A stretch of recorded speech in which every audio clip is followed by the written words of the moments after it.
Empecemos, Laura, empecemos a grabar, por favor. Listo, ya. Bueno, muchísimas gracias. Yo simplemente quiero saludar a todos los asistentes, a los que se han vinculado y han aceptado esta invitación.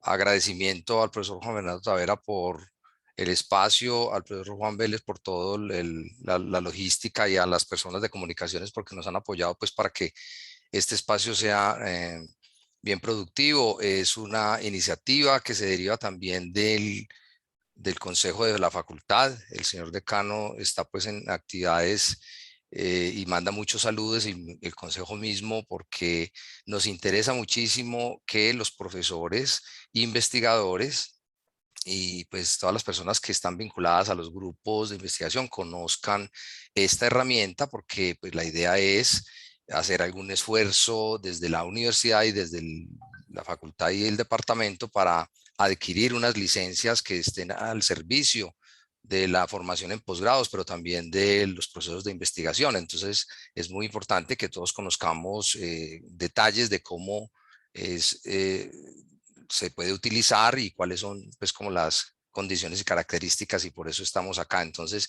bienvenidos, muchísimas gracias y disfrutemos pues este espacio. Gracias a todos. Jefe Bernardo, muchas gracias por esas palabras pues como de bienvenida. Vamos a empezar entonces con la presentación del profesor Juan Fernando Tavera. Juan Fernando Tavera es economista del desarrollo, magíster en administración y candidato a doctor en administración de negocios. Ha publicado en importantes revistas como por ejemplo el Journal of Rural Studies, el Journal of Service Management y el Information Technology and People, entre otros revistas, pues entre otro tipo de revistas. Además, es investigador asociado y director de IMARC, que es el Grupo de Investigaciones Marketing de la Facultad de Ciencias Económicas de la Universidad de Antioquia. Le agradecemos también mucho al profesor Juan por aceptar esta invitación, pues como a contarnos acerca de las características de este paquete, y también a todos los espectadores. Esta sesión la vamos a grabar y va a quedar en YouTube para revisarla también pues posteriormente si alguno quiere llegar pues como a revisar alguno de los elementos, o si quiere también compartirla con otros miembros de nuestra comunidad académica. Muchas gracias entonces, Juan, y adelante. Bueno, muchas gracias, Juan, por la presentación y a Bernardo por el saludo y la presentación también. Les cuento pues que hicimos pues como el ejercicio de lograr que a través del departamento que la facultad nos apoyara como con el tema de licencias de este software que es Smart PLS 3.0, y digamos que dentro de este ejercicio de ir brindando capacidades para temas de investigación, pues nos dio por hacer este espaciecito como de socialización para que nuestros profes y la comunidad en general pues conozca un poquito más sobre esta herramienta.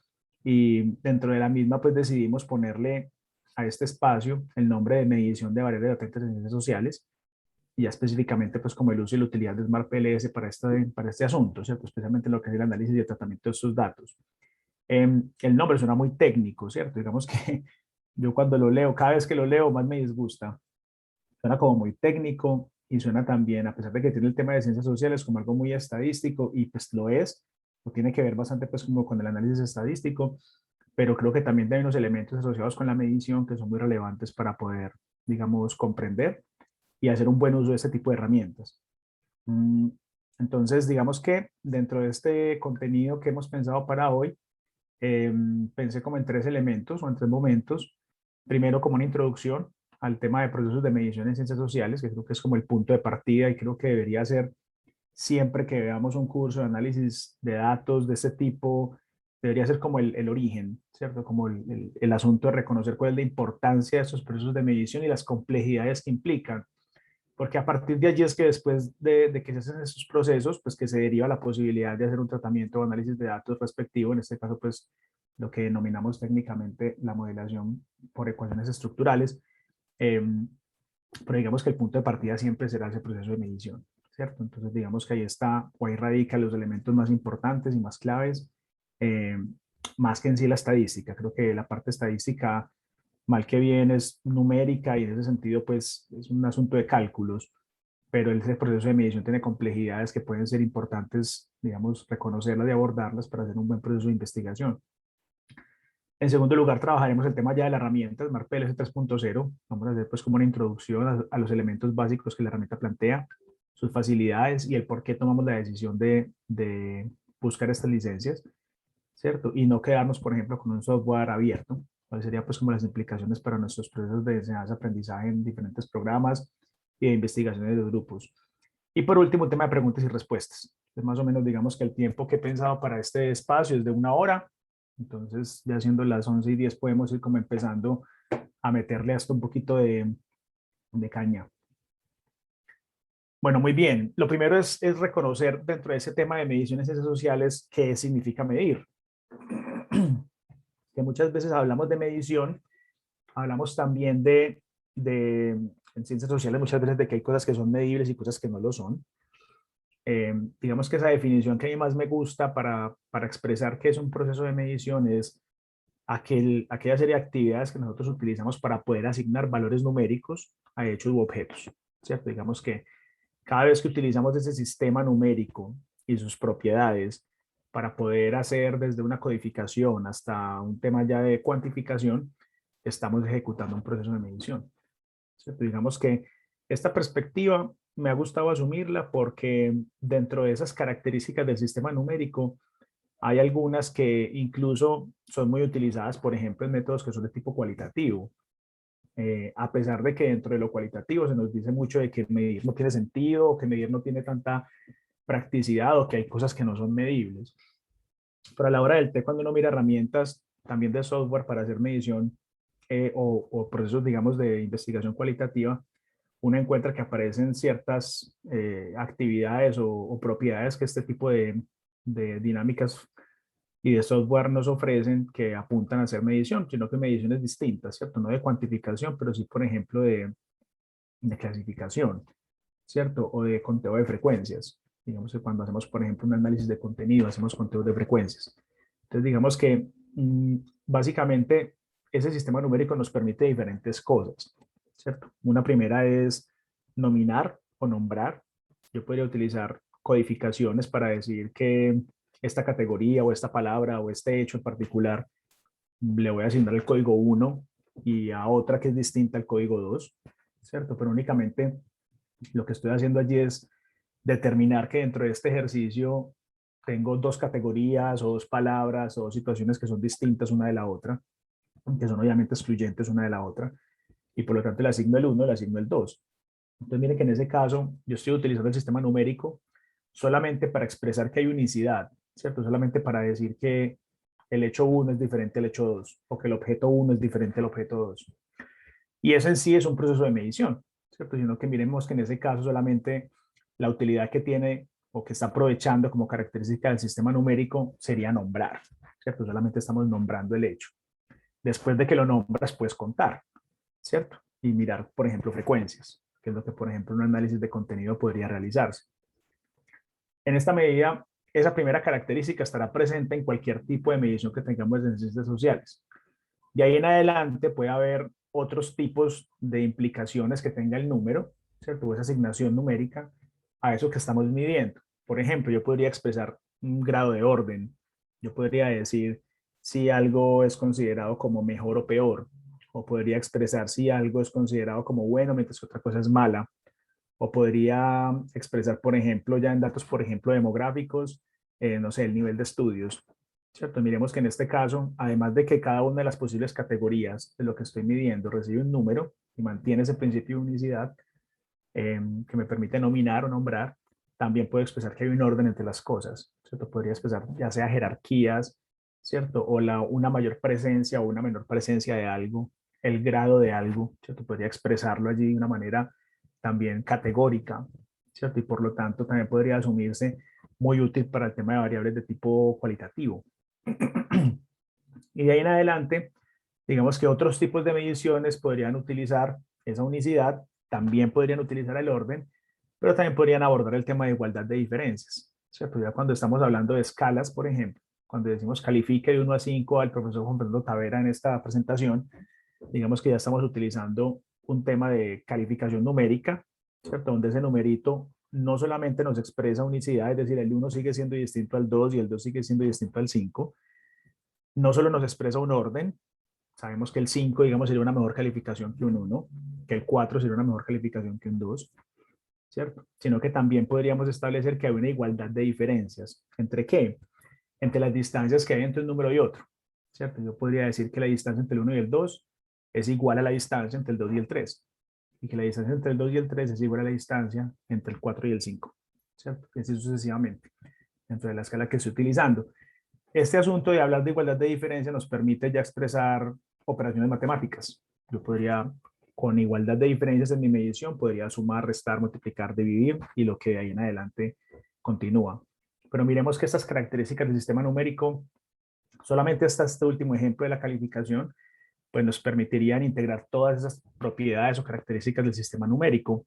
Pero incluso yo cuando trabajo en lo cualitativo, hago alguna asignación, ¿cierto? Numérica como un código o como un nombre de algo que ocurre, solamente expresando una característica de unicidad.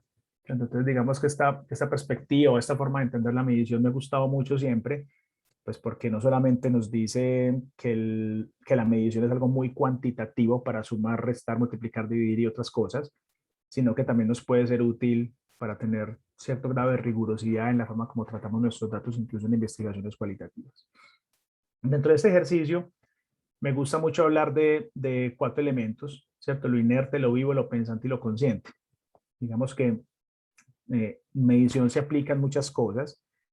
Ciencias naturales y ciencias físicas trabajarán con temas que son más inertes, es decir, no sé, la energía, el calor, el peso, la presión, que son variables, digamos, que no tienen vida. Y al no tener vida, digamos que a pesar de que puede requerir una serie de cálculos y de ecuaciones, ¿cierto? Y de teoremas, que pueden ser bastante complejos, el proceso de medir, es decir, de asignar el número al hecho que está ocurriendo allí, digamos que se facilita en la medida en que existen usualmente instrumentos o herramientas para hacerlo. Entonces yo voy a tener para el peso, pues una balanza, una báscula. Yo puedo tener un barómetro para la presión, un dinamómetro para la fuerza. Yo puedo tener, ¿cierto? Un termómetro para la temperatura. Entonces miremos que siempre existirá como una especie de instrumento, de herramienta, ¿cierto? Que nos permite acercarnos a esa expresión numérica de lo que estamos intentando medir cuando estamos hablando del inerte. Cuando yo me voy pasando a las ciencias naturales y voy abordando elementos que son vivos, ya uno empieza a encontrar cierta dificultad en ese proceso de asignar el número al hecho o al objeto, ¿cierto? Cuando uno mira, por ejemplo, no sé, lo que hacían los taxónomos en biología, era más una cuantificación muy desde la unicidad o desde lo nominal de características que tenían las especies para poder asignarlas en familias o, bueno, en diferentes especies para sacar, por ejemplo, el nombre científico, ¿cierto? Pero digamos que allí ya es más un asunto de qué alcanzamos a detallar a partir de una observación en particular. Y se hace más complejo allí, por lo tanto, digamos, el hecho de lograr encontrar esas diferencias o esas similitudes entre un objeto vivo y otro, cuando son parecidos. Y ya cuando abordamos dentro de lo vivo lo que es pensante y lo que es consciente, pues el asunto se nos va complejizando, ¿cierto? Digamos que cuando digo pensante, uno podría decir sentipensante, ¿cierto? No quiero decir que el ser humano sea específicamente racional, pero pues, tampoco podría decir que uno podría arrebatar lo racional al ser humano. Entonces, le llamo pensante con la intención de expresar algo de un sentido de conciencia, ¿cierto? Es decir, lo que surge a nuestra experiencia, lo que surge a nuestro pensamiento, así sea un sentimiento. Pero cuando esto ocurre, digamos que existe una mayor subjetividad. Digamos que dentro de estos elementos que son vivos, pero que son pensantes y conscientes de la existencia, vamos a encontrar que existe, digamos que una diversidad, una posibilidad de encontrar que la percepción de cada uno es única, a pesar de que pueden ser similares la de unos y otros. Pero digamos que allí vamos a encontrar un grado de complejidad mucho más alto que en lo que es inerte, ¿cierto? Y por lo tanto en las ciencias sociales y en especial las humanas, vamos a encontrar que hay un nivel de complejidad mucho más alto, porque el ser humano es complejo y por lo tanto medir allí se hace igual de complejo, ¿cierto? Esos procesos de medición de esto que es social y que es humano, digamos que siguen un patrón cuantitativo en la medida en que intentan llegar a la exactitud. pero esa exactitud reconocemos que no existe, ¿cierto? Y no existe pues porque básicamente sabemos que cada ser humano es único, por lo tanto sus percepciones, aunque sean parecidas las de unos a otros en algunos casos, van a ser propias y subjetivas, ¿cierto? Y por lo tanto, el instrumento que yo tengo para medir no va a ser en este caso un termómetro o una pesa, que digamos que tendría un criterio un poco más objetivo, sino que va a ser o el individuo que está haciendo la investigación, ¿cierto? Ese sujeto que está haciendo ese ejercicio e intentar hacer la medición, si fuese el caso de ciencias sociales, cualitativamente hablando, y si fuese el caso de ciencias sociales, cuantitativamente hablando, pues sería un cuestionario, ¿cierto? Sin embargo, esa herramienta no se ajusta a las particularidades y subjetividades de cada uno de los individuos que estamos intentando medir.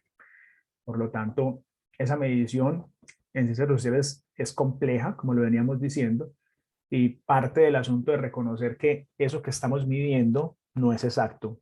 Es decir, estaría la verdad, pero siempre tiene atado un error, que puede que sume o que reste, es decir, nos distancia en algo de lo que estamos midiendo.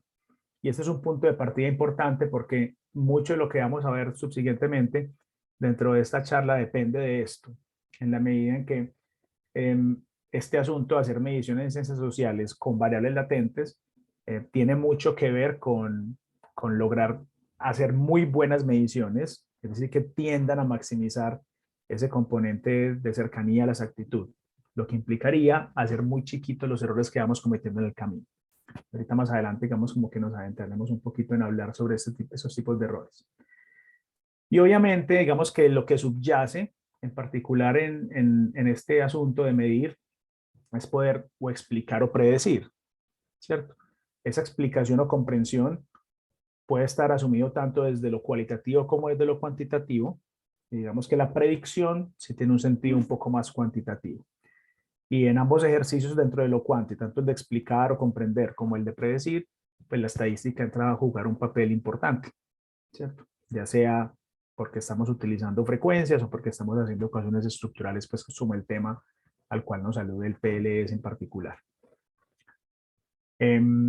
Si en el camino van teniendo alguna pregunta, pueden abrir sus micrófonos y hacerla abiertamente, aprovechando pues que no tenemos pues una audiencia demasiado grande. Tavera, tendrían que levantar la manito para darles la palabra. Listo, Laura, muchas gracias. Entonces ya si alguien tiene alguna preguntita, puede levantar la manito. Muy bien. Ahora, dentro de estos procesos de medición, es bueno preguntarse dónde surgen las variables latentes. Bueno, digamos que básicamente esa definición de variable latente sería una variable que no es observada de forma directa, sino que debe inferirse. Entonces, digamos que ese surgimiento de las variables latentes, digamos que alude en ciencias sociales a esas variables que se nos vuelven muy complejas, que no son fáciles de determinar como con una única medición o con un único ítem de un cuestionario, con una única pregunta, sino que nos obliga a utilizar de diferentes variables o diferentes indicadores para poder dar un sentido, una respuesta a eso que no estamos observando de manera directa. Me voy a ir explicando poco a poco en la medida que avance. Inicialmente, los análisis factoriales, ¿cierto? Especialmente aquellos análisis factoriales de tipo exploratorio, son análisis que permitían estadísticamente encontrar estructuras subyacentes en datos. Es decir, cuando tú tenías un gran conjunto de variables que habías medido, 20, 30, 50, y querías saber si había algunas de esas variables que parecían compartir cierta naturaleza, entonces tú corrías un análisis factorial, o lo corres, también pues lo puedes hacer todavía, corres ese análisis factorial con la intención de encontrar como una explicación a algunas de esas variables en particular que se agrupan y que parecen tener un comportamiento similar. Entonces, de pronto esas 20 variables con las que habías iniciado en tu análisis, después del factorial podrías quedar con 1, 2, 3, bueno, ya tú podrías decidir cuánto según la técnica, factores que te explican las 20 variables. Es decir, eran factores o nuevas variables que tú estabas, entre comillas, construyendo, que terminan siendo una explicación de cómo se comportan esas 20. ¿Cierto? Es decir, estabas buscando una estructura por debajo de los datos que da explicación al comportamiento de esas variables. Entonces, digamos que inicialmente dentro de la estadística, ese análisis factorial nos permitía resumir información a través de esa creación de esos factores explicativos. Pero lo que estabas haciendo ayer era mostrar que había una variable que tú no habías observado, que parece ser importante y relevante para explicar las que sí habías observado, ¿cierto? Entonces, ese tipo de análisis fue adoptándose en la psicometría, ¿cierto? No sé si ustedes de pronto alguna vez, supongo que sí, han visto una prueba 16PF o la han ejecutado para algún trabajo o alguna entrevista. 16PF serían 16 factores de personalidad, personality factors, de ahí viene como el PF, y reunía 181 preguntas, si mal no estoy, ¿cierto? 181 preguntas que te preguntan cosas como si usted encuentra una billetera en la calle, ¿qué hace? La devuelve, B, se la lleva, ¿cierto? C, tal cosa. Como que había una serie de posibles respuestas a diferentes preguntas, y eran 181, bastante largas. Pero que al final expresaban cuál es tu personalidad en 16 factores puntuales. Entonces, digamos que ese sería un ejemplo muy claro de cómo trabajan esos análisis factoriales, ¿cierto? Digamos que ya a partir de que se habían hecho muchos estudios con esas preguntas que se hacían, se logró determinar pues, que esas preguntas conducían a 16 variables explicativas que no eran observadas directamente, es decir, no eran medidas directamente a través de las preguntas, sino que se inferían a partir de las respuestas que la gente daba a esas preguntas. Entonces, según cómo tú respondías la pregunta de la billetera, eso era un reflejo de si tú tenías algún factor en particular de personalidad. ¿Listo? Pues digamos que hay como unos primeros tipos de aplicaciones de esos análisis factoriales, especialmente en la psicología, ¿cierto? Bueno, dentro de la psicología, en esa área en particular de la psicometría, con la intención de poder inferir a la luz de las respuestas que tú dabas a esas preguntas, pues cuál es tu personalidad a partir de esos 16 factores. Entonces, así como se da esto en la psicometría, poco a poco diferentes áreas del conocimiento se han dado cuenta que la naturaleza de muchas variables también tenían complejidad, también debían buscar una forma de ser trabajadas o tratadas que no fuesen mediante la observación o la medición directa, sino que requerían de preguntas puntuales que fuesen un reflejo de la existencia de esas variables, ¿cierto? Entonces, cuando nosotros nos vamos al mundo de los negocios, que es como el que más nos atañe en el caso pues, de los profes de administración o de los estudiantes del doctorado, quienes estamos por aquí presentes, digamos que ahí vamos a encontrar que hay diferentes constructos que son complejos, ¿cierto? Si yo, por ejemplo, fuese a trabajar la orientación al mercado, ¿cierto? Yo no podría ir a preguntarle a un gerente, bueno, de 1 a 5, ¿qué tan orientado al mercado es tu empresa? ¿Cierto? Porque esa pregunta que yo le hiciese a esa persona y esa respuesta que me dé podría estar altamente sesgada en la medida en que yo no sé si lo que esa persona me está respondiendo es realmente una buena respuesta a lo que yo le estoy preguntando. Es decir, yo realmente puedo afirmar que él sabe qué es la orientación al mercado. ¿Será que su definición de orientación al mercado es como la definición que yo tengo de orientación al mercado? Entonces, digamos que a través de esto que intentamos expresar con un lenguaje técnico llamado orientación al mercado, no necesariamente estamos refiriéndonos todos a lo mismo. Entonces, debe haber como una especie de formas o de herramientas que me permitan a mí llegar a poder exponer una forma de medición que realmente capture lo que yo quiero medir como investigador. Entonces, una cosa es que yo pregunte si su empresa es orientada al mercado y otra cosa es que yo tenga una batería de preguntas que me permitan saber, por ejemplo, si esa empresa con continuidad recoge información del mercado, de clientes, por ejemplo, o si también lo hace de competidores, ¿cierto? Si con esa información logra que fluya la misma al interior de la empresa, ¿cierto? Si logramos que se disemine al interior de la empresa. Y si esa diseminación de esa información que recogemos de clientes y competidores en la empresa permite, por ejemplo, que haya una respuesta estratégica de la organización, ¿cierto? Si yo logro, por ejemplo, que la empresa adapte sus planes, sea flexible, ¿cierto? Logre sacar una táctica en particular para dar respuesta a lo que se da cuenta que ocurre en tiempo real o en un corto tiempo dentro del mercado. Entonces, miremos que si yo tengo esa visión de la orientación al mercado como un asunto de lograr adquirir información relevante, difuminarla y poder dar respuesta a esa información con una respuesta táctica o estratégica, pues yo ahí estoy dando una expresión de qué es lo que entiendo por orientación al mercado y por lo tanto esa batería de preguntas me permitiría a mí que ese empresario me respondiera algo más cercano a lo que yo estoy realmente queriendo medir.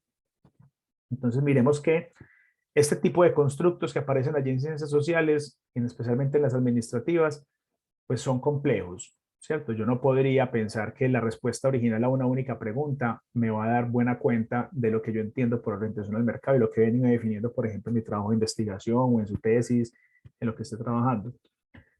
Si yo me voy a elementos ya asociados con percepciones, ¿cierto? Entonces, esas percepciones van a ser complejas también. Si yo, por ejemplo, pienso en la satisfacción de un individuo frente a una compra, esa satisfacción también tiene unas particularidades. ¿Será que lo que tú entiendes por satisfacción es lo que yo entiendo por satisfacción? ¿Cierto? Bueno, si yo me voy a la literatura en marketing, voy a encontrar que esa satisfacción puede ser entendida como esa comparación de expectativas versus el desempeño que obtiene ese producto que compré. Eh, por lo tanto, yo puedo, si tengo esa definición, debería preguntar no directamente por satisfacción de manera genérica, sino indagar por cumplimiento de expectativas, por ejemplo, ¿cierto? También podría encontrar definiciones que nos hablan que esa satisfacción es una respuesta afectiva a esa comparación que hacemos de expectativas y desempeño. Entonces yo podría indagar por cuál es esa respuesta afectiva, ¿cierto? Te sientes contento con la compra que realizaste, por ejemplo, ¿cierto? El asunto de si estarías dispuesto a volver a comprar, el asunto de si estarías dispuesto a recomendar. Entonces, digamos que podríamos tener allí diferentes mediciones o formas de comprender la satisfacción que nos llevaría a unas baterías de preguntas.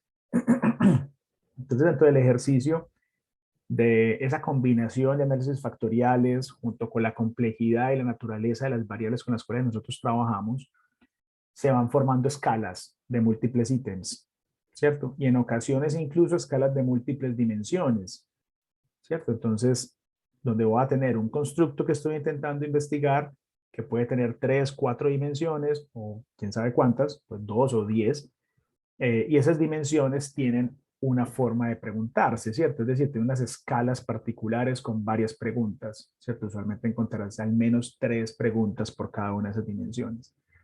Entonces, miremos que esta estructura, o esa forma de comprender esta medición, intenta dar una mejor respuesta a la naturaleza compleja que vamos a encontrar dentro de lo que es pensante y dentro de lo que es consciente, ¿cierto? Intentando poder recoger mejor ese sentimiento, esa percepción, esa creencia que pueda tener ese individuo que nos está respondiendo, llámese un gerente de empresa, un trabajador de empresa, tomador de decisiones, un consumidor, un usuario de una tecnología, entre otros. Entonces, digamos que ahí está la naturaleza que estamos buscando perseguir con el ejercicio. Por lo tanto, la naturaleza de lo pensante y lo consciente en el ser humano es compleja, por lo que su medición debe responder a esa naturaleza. Yo creo que no es sencillo uno poder decir que mi trabajo de investigación eh, responde a la complejidad de lo que estoy midiendo con una única pregunta en una encuesta, ¿cierto? Digamos que muy seguramente ese intento de simplificación no me permite capturar realmente la naturaleza de lo que estoy midiendo y por lo tanto voy a hacer que en mi medición me aleje más de la exactitud, es decir, incremente más la posibilidad de errores o de sesgos. Entonces digamos que esta frase me parece que es muy adecuada en la medida en que nos hace una invitación a que reconozcamos lo complejo de medir y por lo tanto intentemos responder a esa complejidad con la forma en la cual medimos, ¿cierto? Cosas que implican eso que estoy diciendo. Por ejemplo, ¿cómo logro yo que haya una consonancia entre lo que defino acerca de ese constructo que estoy midiendo o variable latente? Digamos que de aquí en adelante cuando hable de constructo, por equipararlo pues como la definición que tenía al principio de la presentación en el título, lo utilizaré como variable latente indiscriminadamente. Entonces, si yo tengo un constructo que estoy midiendo o que quiero medir en mi investigación, ¿cómo lo defino?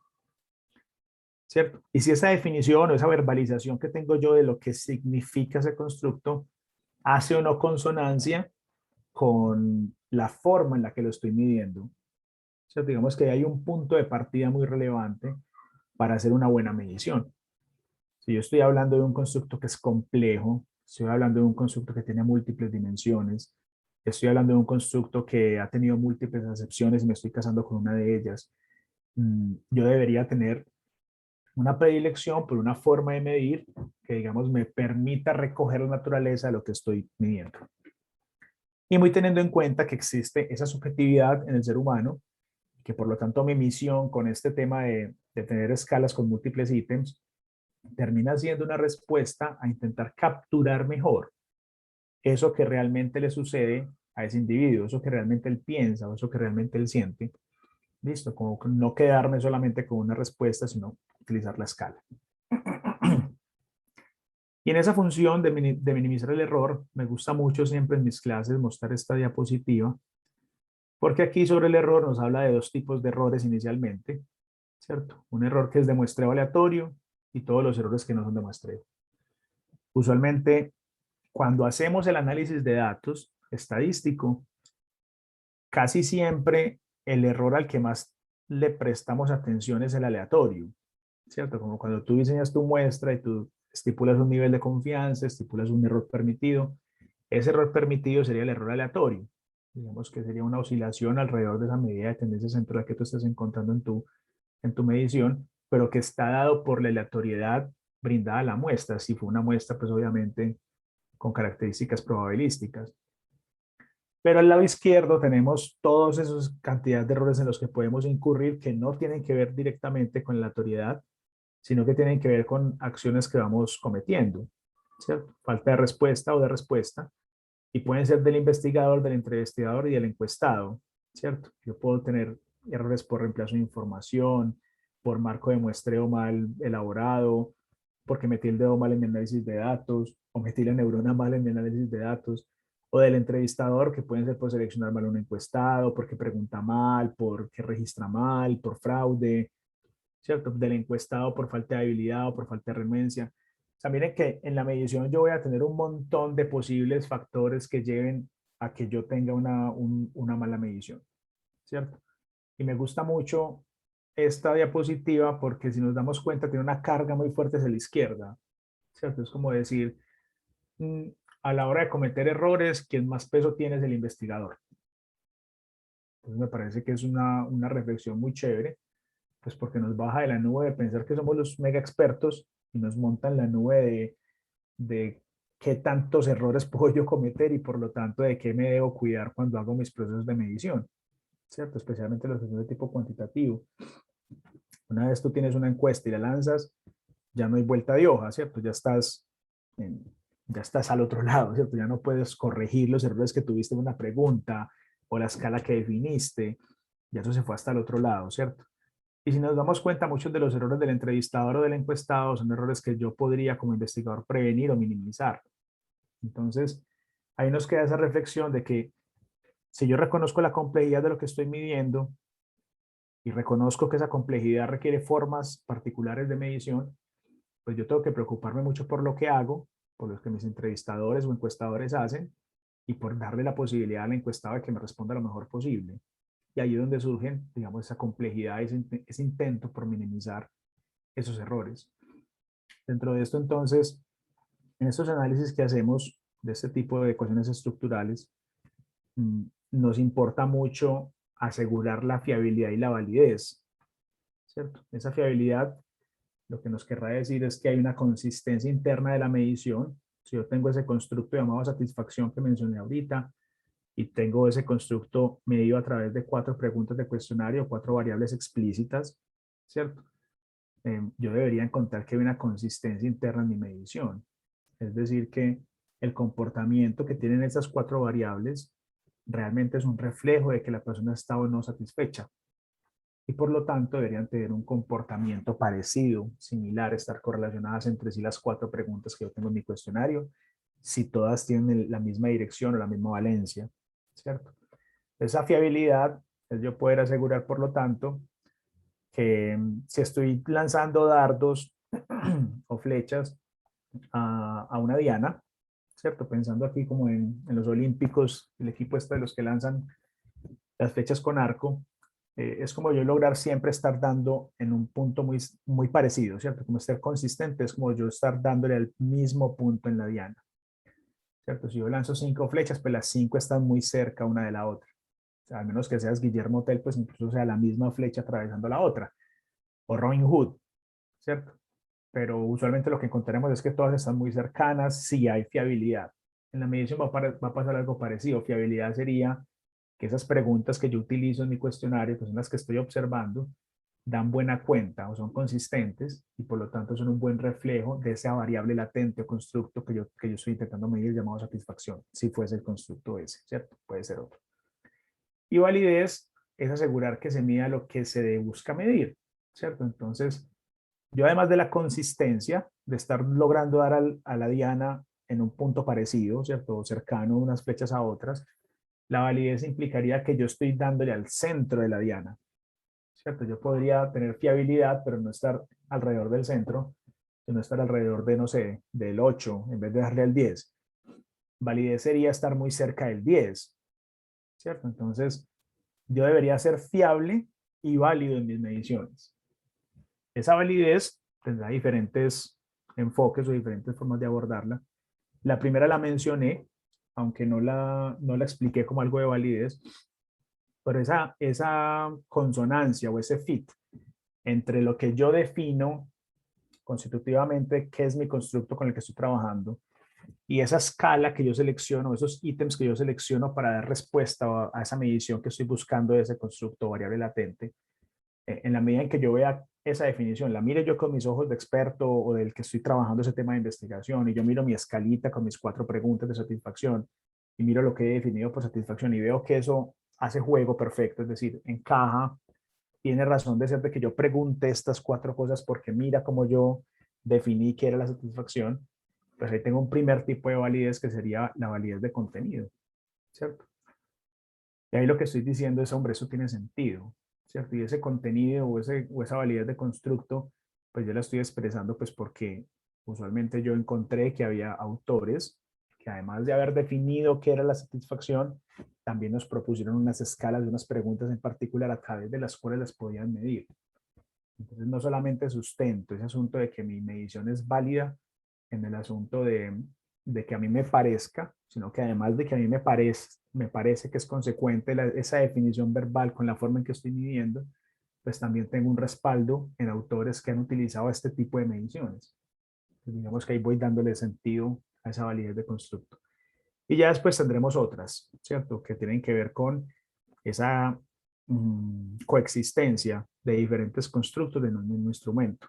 Si yo tengo satisfacción con mis 4 preguntas, pero además tengo lealtad con otras 4 preguntas, y además tengo confianza con 3 preguntas y compromiso con 3 preguntas, pues yo ahí estoy teniendo 14 preguntas en un cuestionario, y esas 14 preguntas tienen una naturaleza distinta, ¿cierto? 4 son para satisfacción, 4 para lealtad, 3 para confianza, 3 para compromiso.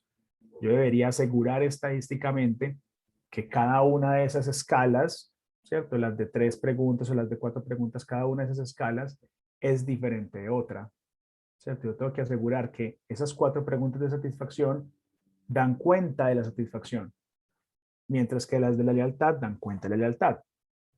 Y a su vez, que yo pueda asegurar que satisfacción y lealtad son cosas distintas. Pues digamos que ahí encontraré, en el caso en que los ítems de la escala o esas preguntas de escala dan buena cuenta del constructo, es lo que llamaremos validez convergente. Hay una convergencia de esos ítems hacia la satisfacción, supongamos.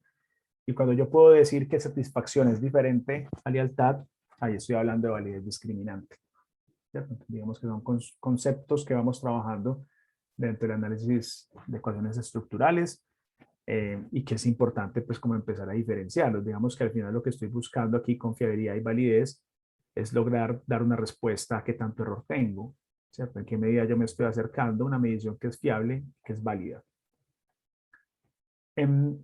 Y Smart PLS aparece como una posibilidad puntual en la cual vamos a estar haciendo el ejercicio de modelar pero nos permite hacerlo de una manera más intuitiva que otros software y nos permite también abordar una serie de análisis complejos y particulares. Yo por aquí les voy a mostrar, ¿me confirmas, por favor, Laura, si están viendo aquí pantalla del software? Sí. Listo, gracias. Por aquí está el software, esto es como la interfaz inicial del software. Básicamente, tú tienes aquí una serie de proyectos, ¿cierto? Que puedes trabajar. Aquí hay uno que él trae por defecto, que es EXI, así lo nombra. Yo por aquí tengo uno que monté ayer, ¿cierto? Pero por aquí tomaremos este ejemplo en particular. Yo dentro de cada proyecto, yo puedo hacer un modelo PATH, ¿cierto? O de relaciones, ¿cierto? Digamos, en este caso voy a crear un modelo que se llama ejemplo. Entonces él me abre esta posibilidad de empezar a dibujar. Digamos que la modelación por ecuaciones estructurales tiene una particularidad y es que yo voy a hacer el ejercicio de establecer relaciones entre variables latentes. ¿Cierto? Digamos que un pasito más allá en mi ejercicio estadístico es lograr yo que este cuestionario en el que tenía satisfacción, lealtad, confianza, compromiso, supongamos, yo lo pueda empezar a mirar cómo se dan las relaciones entre los constructos o variables latentes.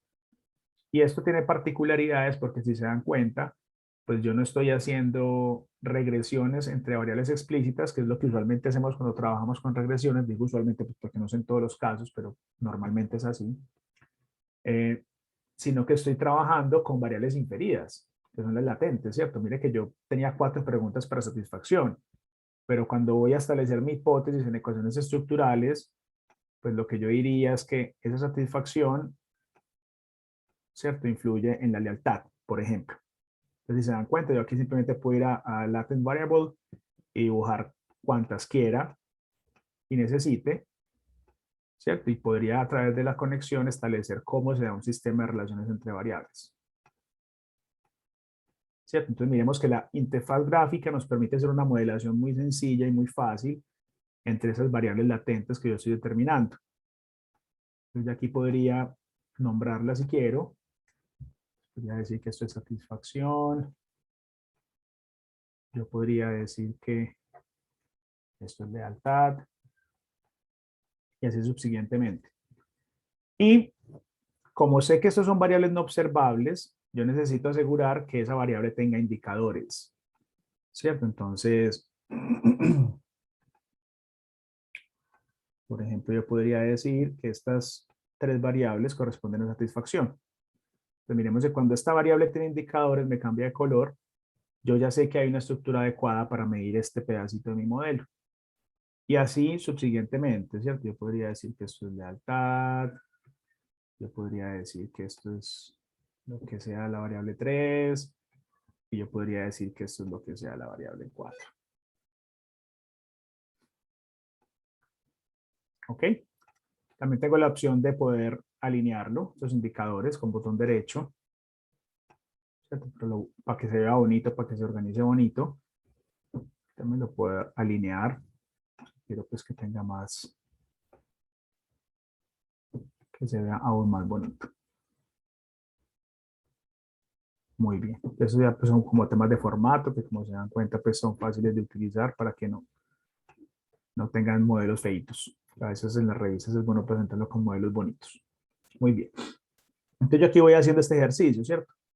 Obviamente, ¿de dónde se desprende este modelo que yo estoy poniendo acá? Hombre, se desprende la literatura. Usualmente cuando trabajamos con ecuaciones estructurales, lo que estamos haciendo es un método hipotético deductivo. Es decir, estamos generando hipótesis a partir de lo que vamos encontrando que parece ser cierto. Y parece ser cierto, pues porque la literatura nos permite proponerlo. Entonces, digamos que ese ejercicio de ir revisando literatura nos permitirá acercarnos a una proposición de hipótesis, ¿cierto? En los modelos estructurales, todas las flechas que tú ves entre variables latentes, que sería la notación de circulito, todas estas flechitas, 1, 2, 3, 4 y 5, corresponderían a hipótesis puntuales que vamos a plantear en nuestro modelo, ¿cierto? Asumimos que las flechitas que van hacia los indicadores que están en cuadritos que es lo que yo observé y medí en mi cuestionario, pues en este caso, digamos, no son hipótesis particulares, sino que yo asumo que esto ya está dado, ¿cierto? Entonces, digamos que esa es una buena forma de medición. Entonces, como se dan cuenta, eso es bastante intuitivo. Una vez tienes claridad en cuál es tu modelo, ¿cierto? Me gusta mucho decir la siguiente expresión. La complejidad de tu trabajo de investigación en un 70% está hasta el punto en el que tú defines tu modelo.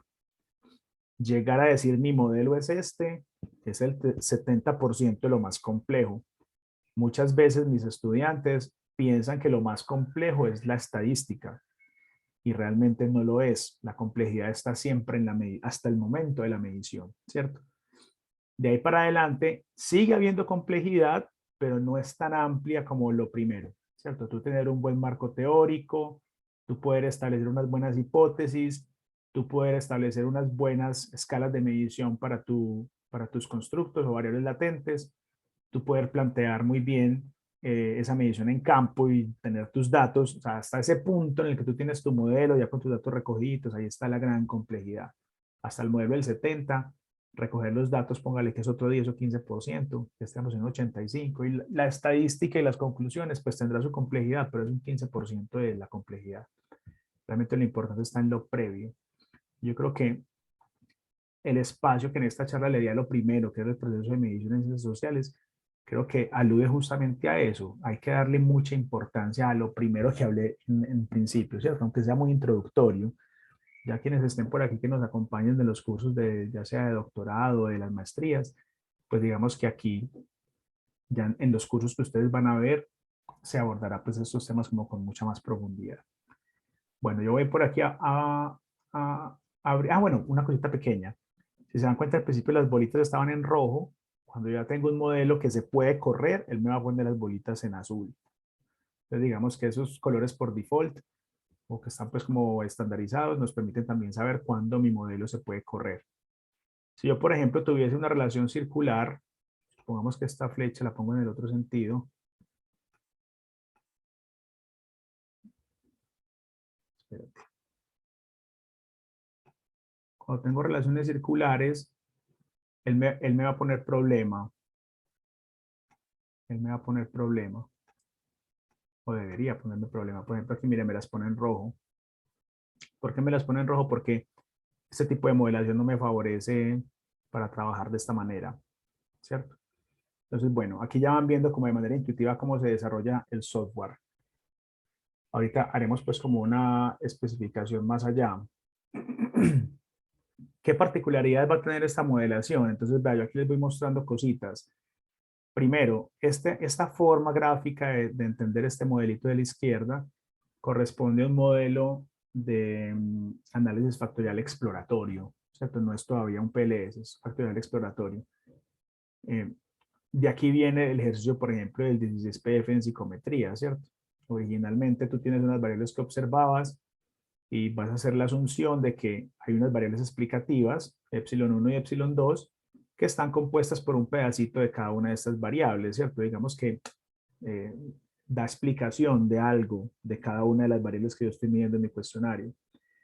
Pero el punto de partida es este, ¿cierto? Como que este desorden de todo con todo.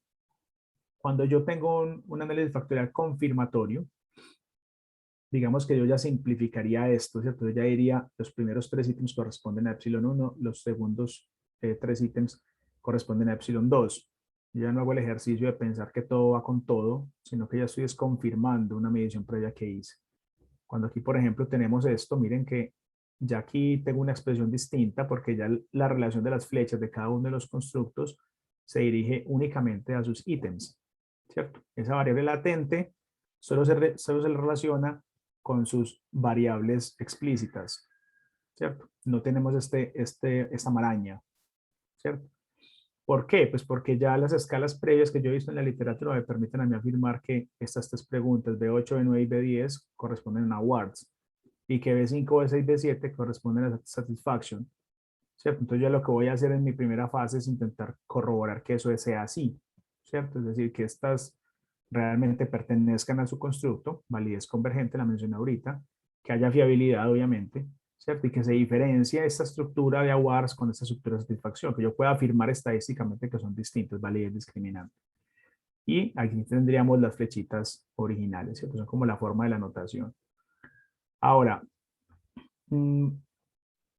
si quieren ya más incidencia, pues como en términos técnicos o de notación, si se dan cuenta siempre se mantendrá en la literatura el asunto de que los cuadritos son variables manifiestas o explícitas, ¿cierto? Que los circulitos van a ser variables latentes. Eso ya lo hemos venido pues como viendo en la práctica, tanto en el software como en la diapositiva anterior. Y también hay un compuesto aquí importante que son los términos de error, ¿cierto? Yo estoy diciendo, usualmente digo que cada uno de mis indicadores que yo voy midiendo en mi escala tiene un término de error, ¿cierto? Y ese término de error pues tiene que ver con los errores que hablábamos anteriormente. Yo estoy diciendo que toda medición que yo hago tiene un término de error. Entonces digamos que aquí hay un reconocimiento de afirmar que errores siempre existen, ¿cierto? Que mi medición nunca es exacta, ¿ok? Y eso es un punto de partida importante.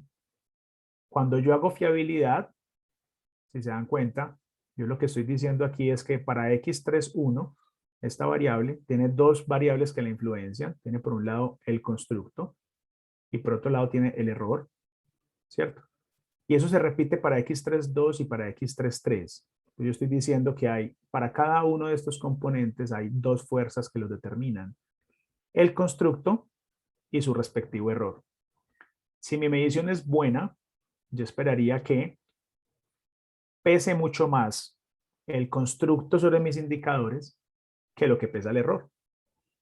Y esperaría que esa proporción fuera alta, ¿cierto? Si yo fuese a pensar en qué tantas cosas explican a x31, a x32 y a x33, yo quisiera pensar que al menos un 70% de cómo se comportan estas variables manifiestas está dado por la variable latente, que se llama satisfacción, supongamos. Y que 30% o menos serían los errores. En la medida en que yo tenga una proporción más alta de influencia de la variable latente sobre los indicadores, yo lo que estoy indicando allí es que mi medición es fiable. ¿Listo? Entonces digamos que ahí está el asunto de la fiabilidad muy vista de manera gráfica. Y además de esto, esa fiabilidad va a tener relación con la correlación entre estas tres cosas, ¿cierto? Si yo tengo tres variables que están determinadas por una misma cosa, y esa misma cosa la determinan más de un 70%, pues yo debería esperar que el comportamiento de x31, x32 y x33 fuese muy similar. No tiene que ser el mismo, pero debería ser similar. ¿Ok? Esa es la famosa fiabilidad, que puede ser descrita como un alfa de Cronbach o como un índice de fiabilidad compuesta o índice de varianza extraída, ¿cierto? Y lo que estoy hablando es de esa convergencia de la escala en su variable latente. ¿Ok? Después miraremos como algunos temitas de validez discriminante. Pero esta es como la notación. Una de las cosas particulares que vamos a encontrar en esta notación en particular es que tenemos dos tipos de constructos. Y esta es una de las razones por las que PLS se prefiere a otros softwares. Y es que aquí vamos a encontrar dentro de los modelos constructos que pueden ser de tipo formativo. Miremos que en el caso de la variable latente, que yo dije que es epsilon test de satisfacción, teníamos tres preguntas. Y esas tres son un reflejo del constructo. Miren que el sentido de la flecha va desde la variable latente hacia el indicador. Desde la variable latente hacia el indicador, desde la variable latente hacia el indicador. Esos tres indicadores son un reflejo del constructo. Yo estoy diciendo que el constructo los explica a ellos. Mientras que en esta variable, epsilon 1, supongamos que es valor percibido, yo estoy diciendo que el indicador conforma el constructo. ¿Cierto? ¿Cuándo se presentan constructos de tipo formativo? Cuando yo puedo pensar en que la existencia solamente de una de estas dos cosas me puede generar que exista esa variable latente independiente, en este caso.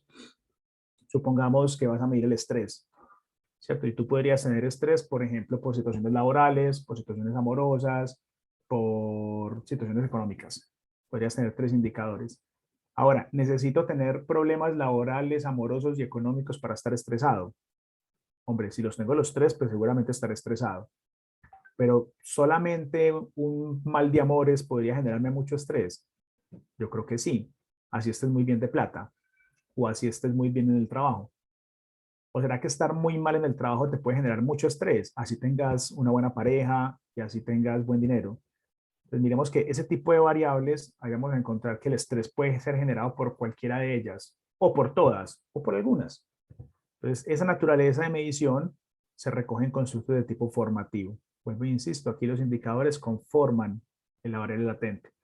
En este caso es lo contrario. Los indicadores son un reflejo de mi variable latente. Si yo voy a incluir mediciones de tipo formativo, debo usar una técnica que me permite hacer mínimos cuadrados parciales, que es el nombre de PLS, ¿cierto? PLS, Partial Least Squares, sería la traducción de mínimos cuadrados parciales. ¿Ok? Entonces aquí tendríamos dos constructos formativos y un constructo reflectivo. ¿Cierto? En el ejemplo que les puse ahorita del PLS, como se dan cuenta, aquí en este caso, yo tenía un constructo, todos los constructos son, en este caso, reflectivos. Pero también, si creo que alguno de ellos es formativo, pues simplemente podría dar botón derecho y decirle cambie las relaciones, póngalo formativo. O sea, que me lo puede voltear en formativo de una manera fácil y sencilla. Muy bien. Entonces, ahí vamos viendo como las ejemplificaciones. Ahora, en este ejemplo, voy a mirar aquí, abrir este otro, ¿cierto? Aquí hay un modelo ya mucho más grande o más larguito, ¿cierto? Que nos propone aquí de ejemplo el software. Si yo lo quiero correr, pues es bastante sencillo. Yo voy a este botón que dice Calculate y le digo que corre el botón de PLS Algorithm. Le doy Start Calculation, ¿cierto? Y él aquí ya me hizo una primera corrida del algoritmo, ¿cierto? Si yo vuelvo a mi modelo, ya tendré los cálculos o estimaciones puntuales que el modelo va haciendo, ¿cierto? Yo podría pedirle también aquí gráficamente que me muestre en el inner model, bueno, el outer model voy a empezar, digo, póngame los path coefficients, ahí está, muy bien. Yo estoy aquí obteniendo cuáles, de una manera estandarizada, la influencia que tiene una variable latente sobre otra, para empezar a dar respuesta como a mi ejercicio. Ahora, PLS, Partial Least Squares o mínimos cuadrados parciales, es una técnica que a priori no requiere de normalidad de los datos. O sea, digamos que no te exige ese criterio de normalidad. Entonces sería esa una segunda razón para utilizar PLS por encima de otros métodos de estructuras, digamos, de ecuaciones estructurales, como podría ser las tradicionales estructuras de covarianza. La primera ya la dije ahorita, existencia de conceptos formativos. La segunda la planteo, que es que tú tengas anormalidad en tus datos, variables que no se comporten de manera normal. La tercera puede ser muestras pequeñas, ¿cierto? Y esto no es con la idea de invitar a que hagan muestras pequeñas, ¿cierto? Recordemos que diseñar una muestra es una cosa diferente a cuál es el mínimo que yo requiero para poder correr, digamos, un análisis. Entonces, eso es importante aclararlo. Sin embargo, dentro de este ejercicio que hacemos con PLS, el requerimiento que tenemos de tamaño muestral es mucho más pequeño como mínimo, no como diseño muestral, sino como mínimo. Y por lo tanto, cuando estás trabajando, por ejemplo, con empresas, que usualmente pues alcanzar una muestra representativa de empresas puede ser complejo, ¿cierto? Hablar de 400 empresas en un estudio es difícil, ¿cierto?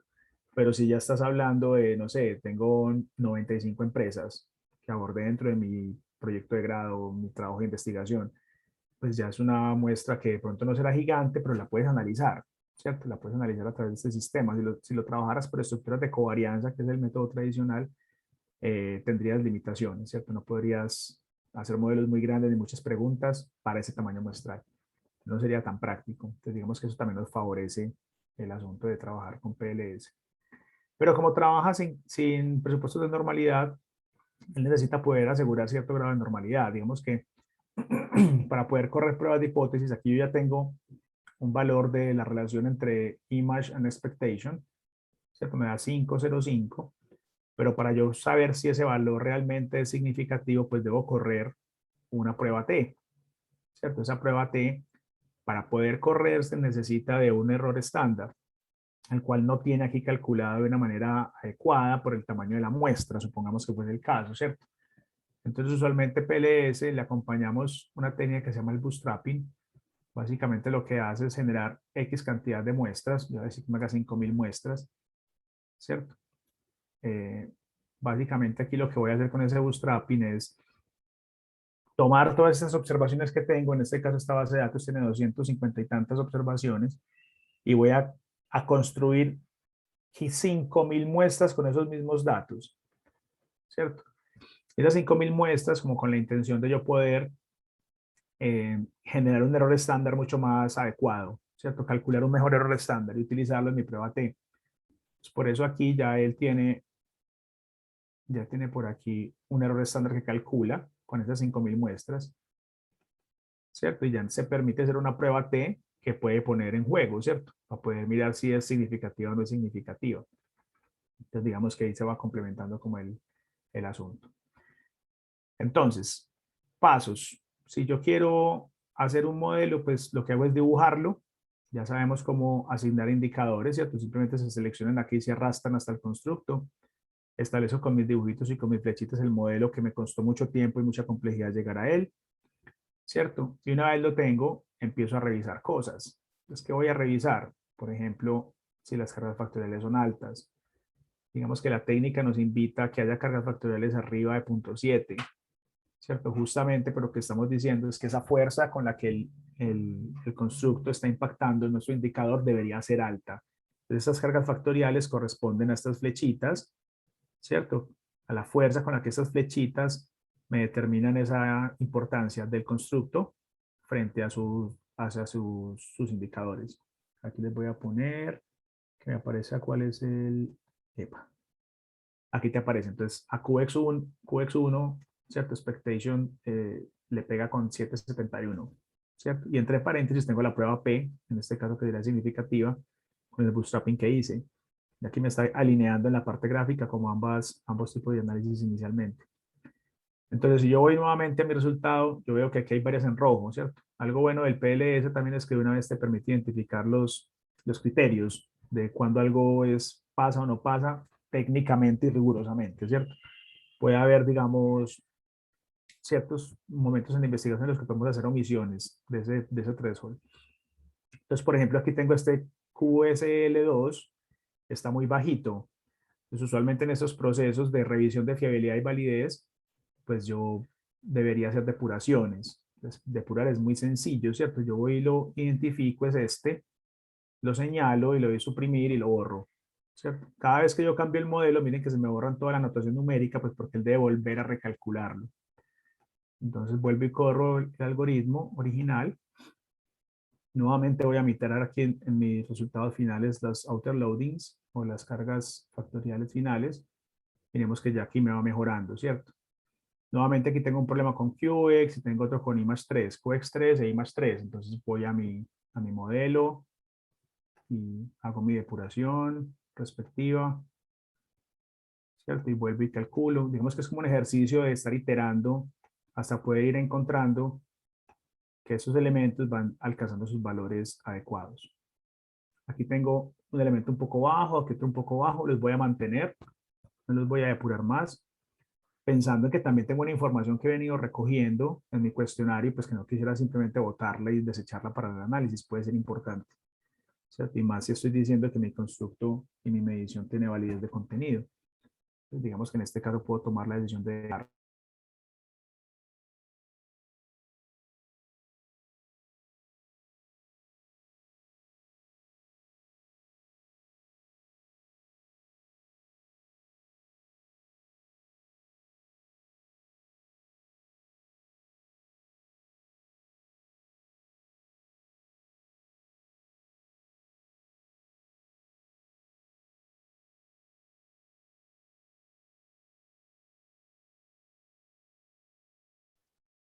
Hola, hola Juan, ¿cómo estás? ¿Me escuchas, Juan? Yo no escucho. Hola, Juan, Tavera.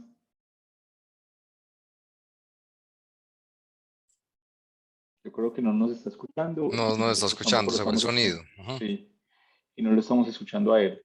Juan, ¿nos escuchas?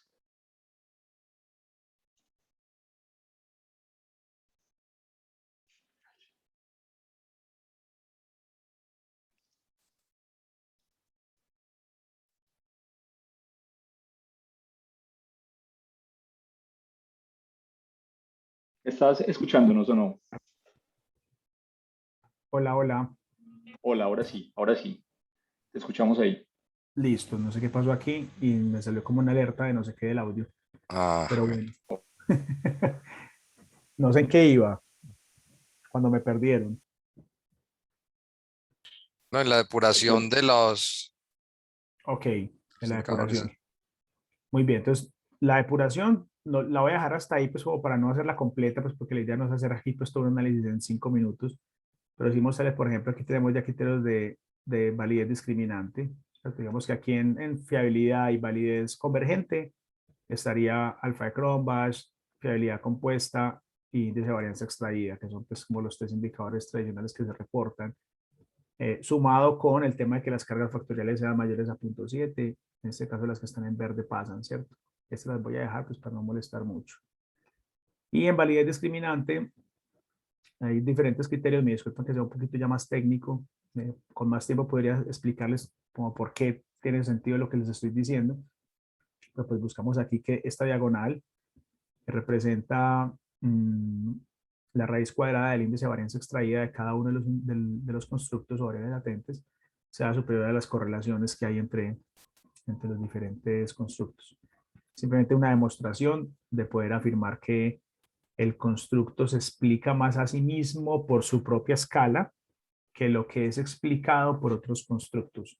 Entonces, digamos que lo que estoy diciendo ahí es si mi constructo está más explicado por la escala que lo mide que por los otros constructos, entonces yo puedo afirmar que los constructos son distintos unos de otros.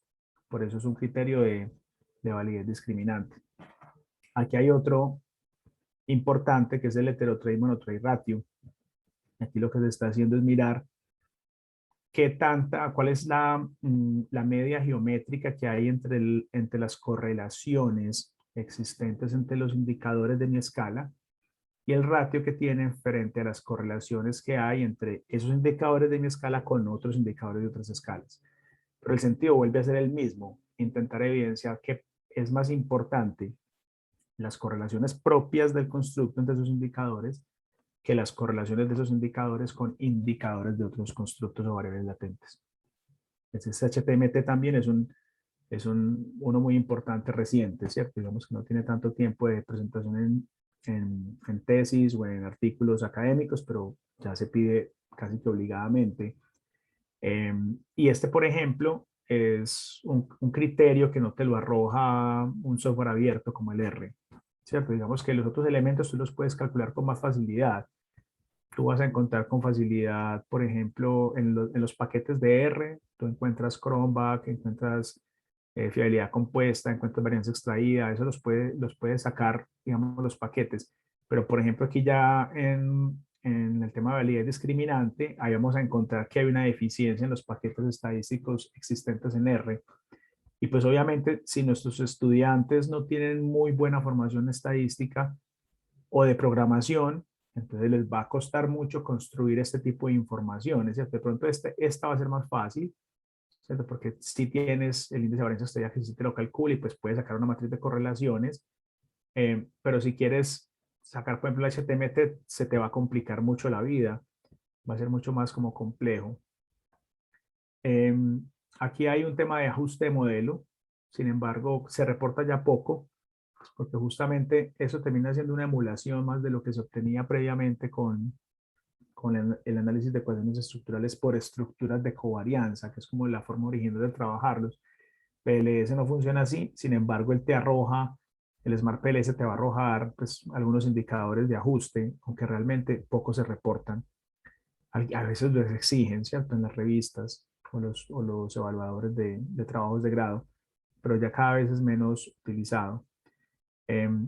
Y por último, les quería también mostrar que existe la posibilidad también de mirar temas de validez predictiva. Por aquí está el blindfolding. El blindfolding es otra técnica adicional que tampoco la podríamos hacer en R o en software de tipo abierto. Básicamente lo que está haciendo es tomar mis datos, ¿cierto? Y ya teniendo las estimaciones hechas de cuánto, pues de todo lo que tiene que estimar el modelo, lo que va a hacer básicamente es eliminar, por ejemplo, la observación número 7, la encuesta número 7, y con base en las estimaciones que tiene ya el PLS, intentar adivinar, por decirlo de alguna manera, cuál debe haber sido el valor que ese encuestado, perdón, puso allí, en esa respuesta, ¿cierto? Como intentar indagar si los elementos que calculó el sistema permiten y favorecen acercarse a la respuesta real. Entonces, ¿qué va a hacer aquí? Lo va a hacer con la observación 7, con la 14, con la 21, con la 28, con la 35. Va a hacer ese ejercicio, ¿cierto? Digamos, de ir tomando los otros datos para calcular con las estimaciones que tiene, mirar si se acerca o no se acerca a esa no a la estimación, sino ya al dato real. Entonces, digamos que de aquí se saca este indicador Q2 de Geyser Folding, que básicamente lo que nos indica es que debe ser superior a 0, ¿cierto? Digamos que es, ya que te aparecerá pues como con más detalle qué es lo que está calculando. Lo observado versus lo esperado, ¿cierto? Digamos que lo observado sería la respuesta real y lo esperado sería pues la estimación, ¿cierto? Lo que se está estimando para esa observación. Y mira cómo para cada una de estas variables, pues digamos, obtiene unos valores adecuados que deben ser superiores a 0. Realmente pues como lo que estamos buscando allí. Esto lo que nos permite mirar es como la potencia que tiene el ejercicio en forma estadística, ¿cierto? Digamos que tanta potencia tiene de predicción. Y eso nos permite también asegurar que además de validez convergente y discriminante, hay algunos elementos de validez predictiva. Los otros elementos de validez predictiva estarían aquí en el PLS, en el R cuadrado, ¿cierto? Aquí en el R cuadrado, como sabemos, correspondería a lo que en español llamamos el coeficiente de determinación, que es la correlación al cuadrado. Y básicamente lo que estamos expresando es en qué porcentaje de la varianza del constructo está explicada por las variables que lo determinan. Cuando yo, por ejemplo, aquí digo que el loyalty tiene 0.45, lo que estoy diciendo es que el 45% del comportamiento de la variable lealtad está determinado por los otros constructos que lo determinen en el modelo, ¿cierto? Si yo voy aquí a lealtad, yo sé que por las fechas que le llegan image, le llega satisfaction y le llega comp. Entonces yo sé que esas tres variables están explicando a lealtad y bueno, ya sé por el R cuadrado, ¿cierto? Ya sé que el 45% de la forma de comportarse esa variable, de su varianza, está explicado por las otras tres variables latentes. Digamos que cuando yo conjugo este valor que estoy teniendo de predicción o de explicación del R cuadrado con el tema del blind folding, digamos el que veíamos acá, pues podríamos ir afirmando si existe o no validez predictiva dentro de mi modelo. Y aquí se me borró ya el bootstrapping, lo voy a volver a correr. Este bootstrapping es el que nos permitiría ya mirar, por último, para terminar, el asunto pues de las significancias que tengan mis hipótesis. Ya que ya tengo todas mis hipótesis planteadas, recordemos que las hipótesis corresponden a las fechas entre constructos latentes. Y aquí podría mirar cuáles cumplen y cuáles no, ¿cierto? Las que tienen ese p-valor por debajo de 0.05, pues van a ser hipótesis que que no se pueden rechazar, ¿no? Se podemos decir que van bien, y las que tienen valores diferentes, pues quedarían en rojito, están por encima de 0.05 y por lo tanto, pues las debo rechazar. Eso lo puedo ver aquí, obviamente, en mi gráfico. Yo, por ejemplo, ya sé que esta relación, por ejemplo, entre expectation y satisfaction no se cumple, ¿cierto? Digamos que este valor entre paréntesis correspondería a ese p-valor que veíamos en la tabla de 0.19, por lo tanto es mayor a 0.05 y no lo puedo pasar al otro lado, ¿cierto? La debo rechazar. Igual que expectation a value, ¿cierto? 0.845, muy superior, no lo puedo pasar, ¿cierto? Sin embargo, ese rol de la expectativa sí tiene un sentido hacia la satisfacción y hacia la lealtad de manera indirecta, pero a través de este camino. Entonces, digamos que aquí ese tipo de modelos nos permiten evidenciar, digamos, de manera expresa en este tipo de números la relación directa que hay entre los constructos latentes, que es la que planteamos en nuestras hipótesis. Y ya si deseo mirar relaciones indirectas, por aquí voy a encontrar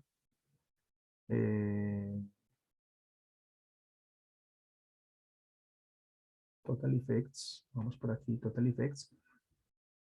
Yo ya puedo mirar el efecto total de cada variable sobre otra si es significativo. Porque, por ejemplo, ahorita que mirábamos expectation, mirábamos que no tenía una relación directa sobre satisfacción, pero sí la tiene de manera indirecta a través de otros constructos y por aquí te la permite calcular y mirar si es significativa. Aquí estamos sumando efectos indirectos y efectos directos en el total, ¿cierto? Total effects. Si yo quiero mirar specific indirect effects, también los puedo mirar. Yo podría mirar qué efecto indirecto tiene expectation a satisfaction, ¿cierto? Lo voy a buscar por aquí. Aquí te muestra las rutas particulares que tú quieras, pues, como evidenciar. Esto también es un ejercicio que no te arrojan los softwares abiertos, ¿cierto? Sino que te lo arroja específicamente el Smart PLS y puede ser unas tablitas adicionales muy chéveres para poder hacer análisis y discusión en nuestros trabajos de investigación.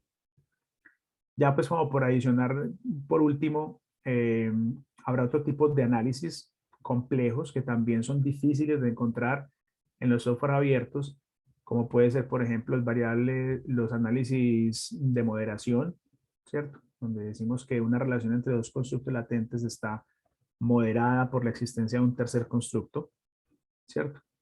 O los análisis multigrupo, que nos permite, por ejemplo, mirar si variables de tipo categórico implican que haya diferencia en el comportamiento entre las hipótesis, ¿cierto? Es como decir, si supongamos, si quiero hacer un estudio de género, podría mirar si este modelo corre distinto para hombres que para mujeres, o para personas con mayor nivel educativo que menor nivel educativo. O sea, puede utilizar variables ya, digamos, de un tipo cualitativo, un categórico, para intentar llegar a evidenciar si hay o no diferencias entre el comportamiento del modelo entre una categoría y otra. Entonces, digamos que ya haciendo análisis más avanzados, pues no abordaré mucho esto, pues no lo abordaré definitivamente porque ya se nos acabó el tiempo, pero sería como el asunto que nos reuniría de por qué este software es de alta utilidad y por qué lo podemos utilizar muy bien. Muy seguramente durante el transcurso de este semestre, junto con el grupo gestor, aquí los comprometo de una vez, vamos a estar pensando en la realización de un seminario para que expliquemos como con más detalle estos elementos.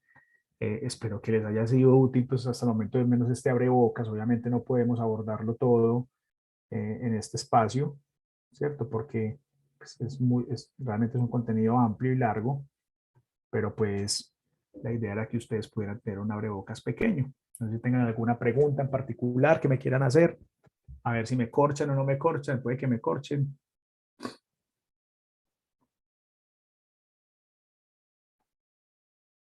Los escucho.